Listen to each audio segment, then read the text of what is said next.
विनोद जी ने बहुत शांति से अंडरहैंड दिया है आपको विनोद जी वापस। की विनोद जी से मैं कहना चाहूंगा, मान्यवर, कब उन्होंने हमारी सरकार में रहते हुए कहा हिंदू धर्म एक धोखा है? कभी नहीं बोला। और मैं तो ये कहना चाहूंगा, आज की डेट में वो अखिलेश यादव जी जो कहते हैं मैं भगवान विष्णु की मूर्ति बनवाऊंगा सबसे बड़ी, वो अखिलेश यादव जी टीवी इंटरव्यू में बोल चुके हम तो भगवान कृष्ण के वंशज हैं। वो अखिलेश यादव जी जिन्होंने 2022 चुनाव से पहले भगवान परशुराम की मूर्ति का अनावरण किया अपनी पार्टी के ब्राह्मण सम्मेलन में।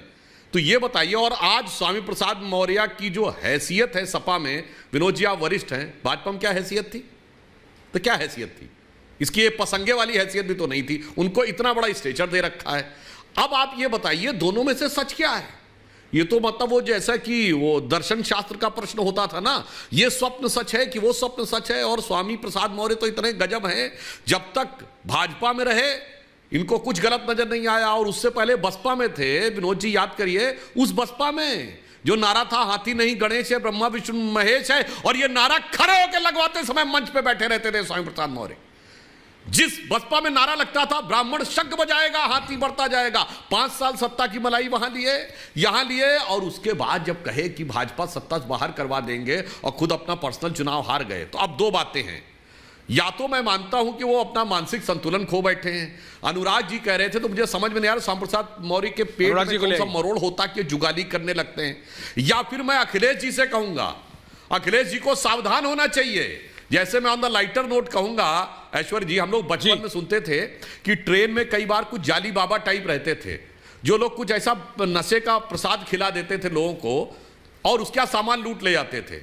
तो अखिलेश जी को समझना चाहिए कहीं ये वही बना हुआ स्वामी तो नहीं है जो पता नहीं कौन सा प्रसाद नशे खिला के कहां नीचे देख संपत्ति की नीलामी करके ले जाएं, या वो उनकी पार्टी में कोई मोल तो नहीं है जो उनकी पार्टी को निपटाने के लिए आए हैं, क्योंकि घाट घाट का पानी पीकर आए हैं। और कहीं ऐसा ना हो कि सपा की हालत ये कर दे कि ना घर के रह जाए ना घाट के।